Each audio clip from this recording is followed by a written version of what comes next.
है कि रशिया सस्ता तेल पाकिस्तान को देने के लिए तैयार हो गया है। देखिए, अब सच्चाई ये है कि भारत जो है, जो रूस का करीबी दोस्त था या रूस हमारा दोस्त था, उसमें दरार पड़ गई है काफ़ी चीज़ों को लेके। कि आज रशिया जो हमारा सबसे खास दोस्त था, वो पाकिस्तान को सस्ता तेल दे रहा है, लेकिन हमें सस्ता तेल नहीं मिल रहा है और हमारे लिए कोई रियायत नहीं है। जी अनुज। तो 50 साल की दोस्ती को ट्रंप के झूठी तारीफ के बदले में बेचना, ये तो बहुत ही सस्ती राजनीति है। और ये अमेरिका की कह लीजिए, अमेरिका की स्ट्रेटेजिक जीत कह लीजिए, पाकिस्तान के लिए भी विन विन सिचुएशन है। हार यहाँ पे भारत रहा है। हाँ, भारत देश की संप्रभुता और भारत देश की जो बेसिक ट्रेड है उसका या इकोनॉमी है वो सफर कर रही है। उसका रीजन बताता हूँ। देखिए, पाकिस्तान दोनों तरफ से जीत रहा है। पाकिस्तान का अमेरिका के साथ भी ठीक है, पाकिस्तान का रशिया के साथ भी ठीक हो गया है कि रशिया सस्ता तेल पाकिस्तान को देने के लिए तैयार हो गया है। हालांकि कुछ लोग ये कह भी रहे हैं कि नहीं, ये गलत खबर है और भारत की तरफ देखिए हमारे ऑयल टैंकर्स जा रहे हैं, लेकिन कुछ खबरें हैं जिसको लेकर काफी समय चर्चा हो रही है कि Russia ready to supply discounted oil to Pakistan if it asks. अब मैं नवभारत टाइम्स की आपको एक खबर बताना चाहती हूँ और उसको पढ़ रही हूँ।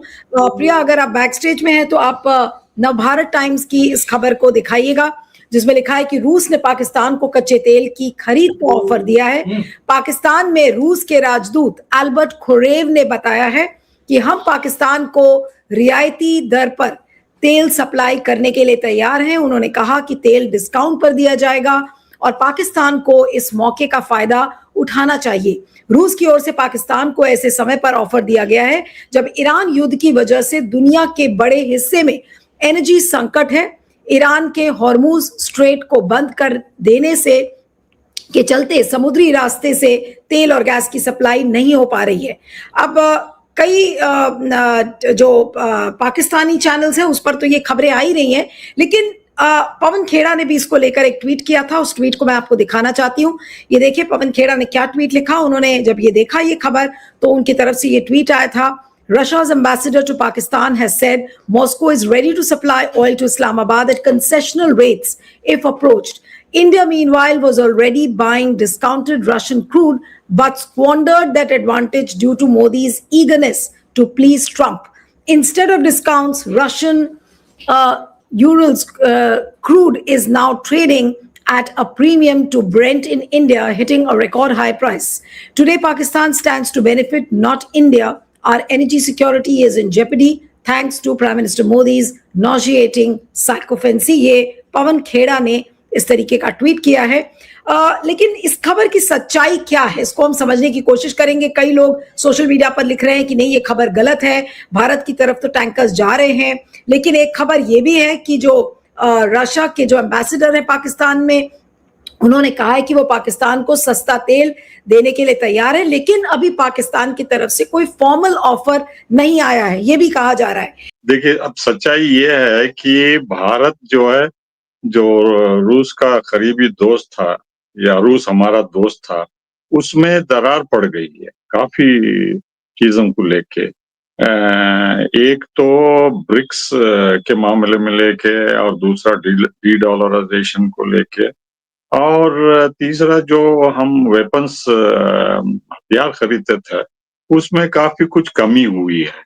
और जिस तरीके से रूस देखता है, भारत धीरे धीरे अमेरिका और इजराइल के कैंप में चला गया है और इसकी वजह से जो है ये भारत और रूस के रिश्तों पे भी असर नहीं हुआ है, तेल पे भी बंद करना इसका असर था, लेकिन ब्रिक्स पे भी इस पे काफी असर हुआ है। अभी कल ब्रिक्स की मीटिंग होनी थी, उसमें जो है कोई कंसेंसस नहीं था, कोई बातचीत नहीं हुई, कोई फैसला नहीं हुआ। और भारत का ये कहना है कि ब्रिक्स के अलग अलग देश, उनका अलग अलग इंटरेस्ट है और कोई यूनिटी नहीं है बोलते। ये मेरे ख्याल से ये फोनी आर्ग्यूमेंट है।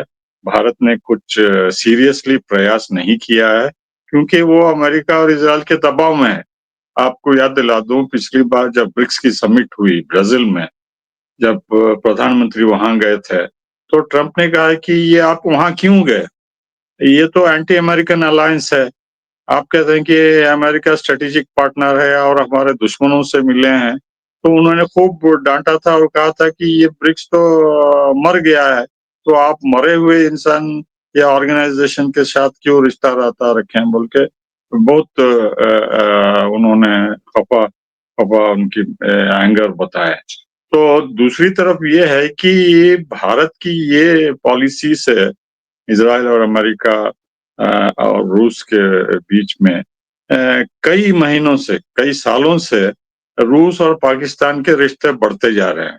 अफगानिस्तान को लेके जब से अमेरिका वहाँ भाग के चला गया है, तालिबान की हुकूमत आई, तो ये लगातार पाकिस्तान, ईरान, अफगानिस्तान, चीन के बीच में वहाँ शांति और स्टेबिलिटी कैसा लाना है, जिसमें भारत को शामिल नहीं कर रहा है।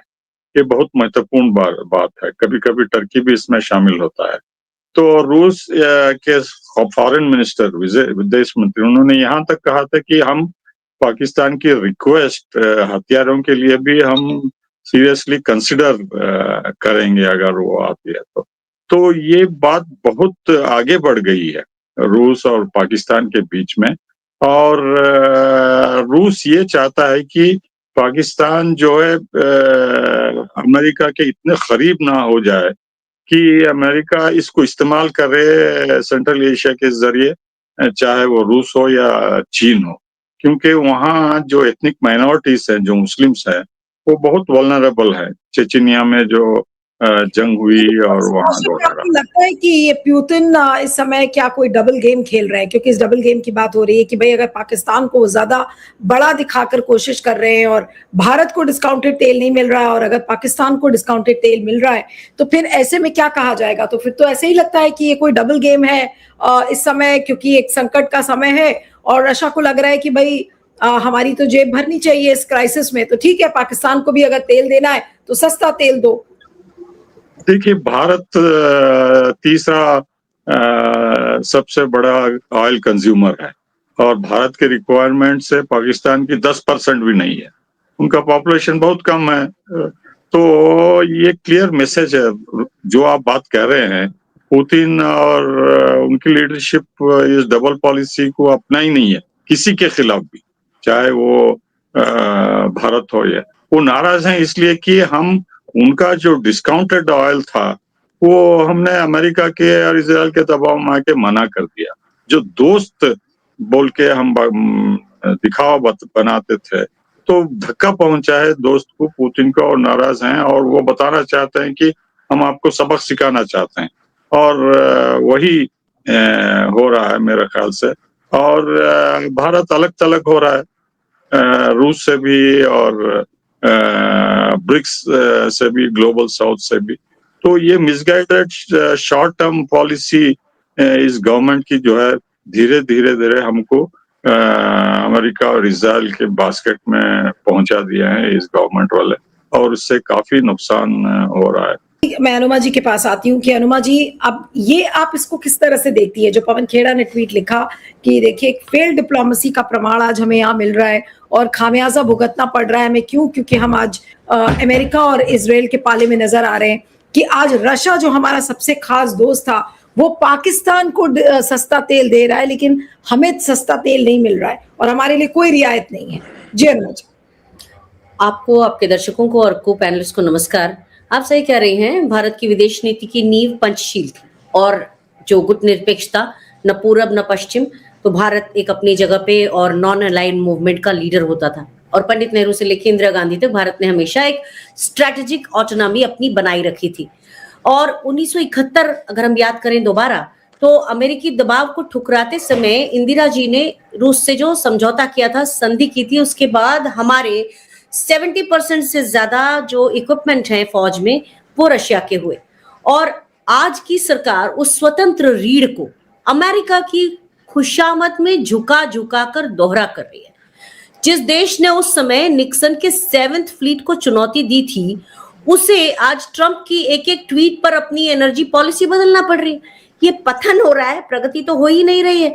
और ये जो रशिया के साथ व्यवहार है, अब देखिए, कोई आपका दुश्मन आपकी कुर्सी पे आके बैठ गया है, इसका अर्थ यही है कि वो कुर्सी आपने छोड़ी है, नहीं तो वो कैसे बैठेगा। रशिया हमारा सबसे पुराना और भरोसेमंद साझेदार रहा है। और एक चीज याद रखने की है कि रशिया ने कभी भी यूनाइटेड नेशंस में भारत के खिलाफ कभी कोई वीटो, कभी कुछ नहीं लगाया है। और वो हमें हमेशा सस्ते हथियार देता रहा है, उसको जो ट्रांसफर ऑफ टेक्नोलॉजी के साथ अपने जो सर्विसिंग वगैरह के सेटअप है वो लगाता रहा है। और अमेरिका ने तो 1998 में पोखरण के बाद हमारे ऊपर सैंक्शन लगाए थे। इस वक्त भी जब भारत अमेरिका की तरफ झुकता हुआ दिख रहा है, उसके बाद भी रशिया से चूंकि हमको S-400 लेनी है तो काटसा का डर लगा हुआ है कि सैंक्शन फिर लग जाएंगे। तो 50 साल की दोस्ती को ट्रंप के झूठी तारीफ के बदले में बेचना, ये तो बहुत ही सस्ती राजनीति है। प्रधानमंत्री नरेंद्र मोदी के साथ एक चीज लगातार हम देखते हैं कि कांग्रेस ने जो किया, मैं पूरा बदलूंगा, उससे देश का नुकसान हो तो कोई प्रॉब्लम नहीं, लेकिन मुझे ये कहना है कि मैंने सब बदल दिया। तो ये कहीं ना कहीं प्रधानमंत्री नरेंद्र मोदी की कुंठा है। लेकिन उसमें क्या हुआ, जो हमको यूराल क्रूड था, जो हमको रशिया से मिलता था, जो वैसे भी ब्रेंट से करीब पहले तो $5-6 सस्ता होता था, लेकिन चूंकि यूरोपियन कंट्रीज ने उसका बहिष्कार कर दिया था यूक्रेन से लड़ाई के चलते हुए, तो वो $25-30 करीब सस्ता हमको मिलता था। अब वो हमें नहीं मिल रहा है, क्योंकि जब से भारत ने इस तरह से रशिया से तेल लेना बंद किया, अब उसको वही महंगे दाम पर मिल रहा है। जबकि पाकिस्तान को, जिसको इस पूरे गेम में बड़ा फायदा मिल गया, उसकी इकोनॉमी वैसे ही सत्यानाश हो रखी है, तो ऐसे में अगर उसको सस्ता तेल मिलेगा, जो हमारी जगह थी वो पाकिस्तान को मिल रही है, तो ये तो बड़े सोचने की बात है कि भारत की विदेश नीति कहाँ जा रही है। ट्रेड टैरिफ में हमें कोई छूट नहीं मिली है। यूक्रेन पर बार बार हमें डंडा मारा जाता है कि आप साइड लो, और हमारे जो H-1B वीजा के जो हमारे स्टूडेंट्स हैं या जो लोग वहां काम करने गए हैं, उनके साथ जो हो रहा है वो तो हो ही रहा है। तो मुझे ऐसा लगता है कि जिस दोस्ती में एक तरफा कुर्बानी हमारी ली जाए और उसके बदले में क्या मिलता है, केवल फोटो ऑप मिलते हैं। प्रधानमंत्री Narendra Modi my friend Donald करते रहते हैं, उससे भारत को कोई फायदा नहीं होता। व्यक्तिगत तो मोदी जी को भी कोई फायदा नहीं होता, वो जानते हैं कि उनका इस्तेमाल किया जा रहा है, लेकिन जो एक ग्लोबल साउथ में हमारी एक साख थी वो खत्म कर दी है इन्होंने पूरी तरह से। सर्वेश, मैं अब आपके पास आती हूँ कि ये खबर आप किस तरीके से लेते हैं कि अमेरिका को डिस्काउंटेड तेल यानी कि सस्ता तेल रशिया दे रहा है और भारत को नहीं मिल रहा, और साथ में ये भी कहा जा रहा है कि ये एक पाकिस्तान को सस्ता तेल दे रहा है और भारत को नहीं, भारत के लिए कोई डिस्काउंट नहीं है। लेकिन ये प्यूटन का कोई डबल गेम आपको लगता है, और इसके लिए आज रिस्पॉन्सिबल कौन है? जी, हमारे देश के परम यशस्वी प्रधानमंत्री श्री नरेंद्र मोदी, और कौन रिस्पॉन्सिबल हो सकता है? क्योंकि नहीं, पुतिन का डबल गेम नहीं है। आप जैसी हरकतें करेंगे कुछ रशिया भी करेगा। आप क्या एक्सपेक्ट कर रहे थे? और ये अमेरिका की कह लीजिए, अमेरिका की स्ट्रेटेजिक जीत कह लीजिए, पाकिस्तान के लिए भी विन विन सिचुएशन है। हार यहाँ पे भारत रहा है। हाँ, भारत देश की संप्रभुता और भारत देश की जो बेसिक ट्रेड है उसका या इकोनॉमी है वो सफर कर रही है। उसका रीजन बताता हूँ। अब देखिए, पाकिस्तान दोनों तरफ से जीत रहा है। पाकिस्तान का अमेरिका के साथ भी ठीक है, पाकिस्तान का रशिया के साथ भी ठीक हो गया। और अमेरिका इवेंचुअली, हम बहुत पहले से बात कर रहे थे, इसी प्लेटफॉर्म पे हमने बहुत बार बात की है बहुत दिनों पहले, कि अमेरिका यही करना चाह रहा है। अमेरिका इवेंचुअली इसी पे आएगा। ये जो ट्रेड डील है और ये सारी चीजें, ये टेम्पररी है। परमानेंट डेंट वो किस पे चाहता था, और ये आज से शुरू नहीं होता, उसकी खींच बहुत पहले की है।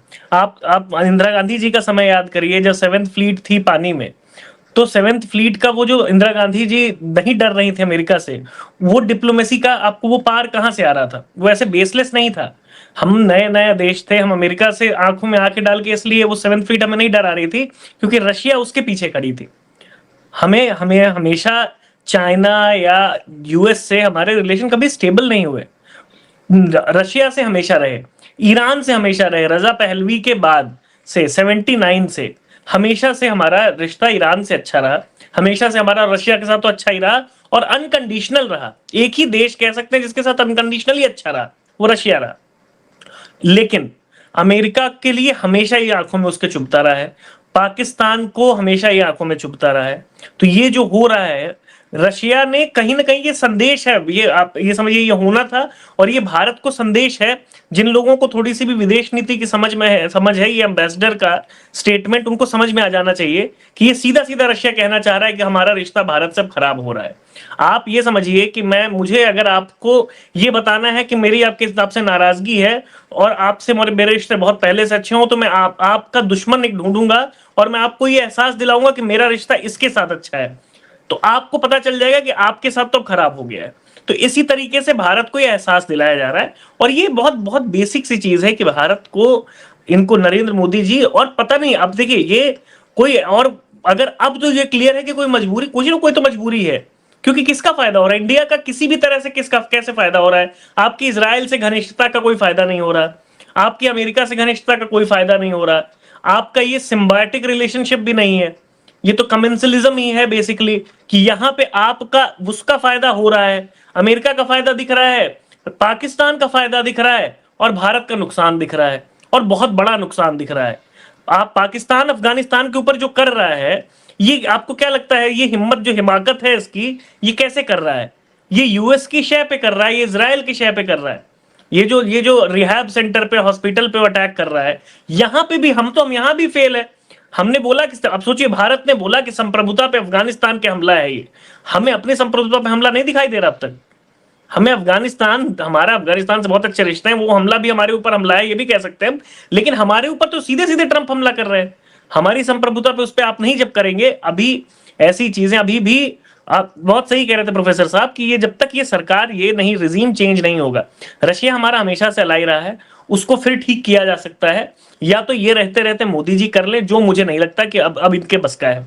अब ये सबको समझ में आता है, रशिया को भी समझ में आता है, ईरान ने भी, अब ईरान के स्टेटमेंट्स देखिए, ईरान ने कहा कि ज्यादातर भारतीय ईरान के करीबी हैं, ईरान से सिंपैथी रखते हैं, इंसानियत में विश्वास रखते हैं, तो ज्यादातर में बस भाजपा वालों को हटा दीजिए।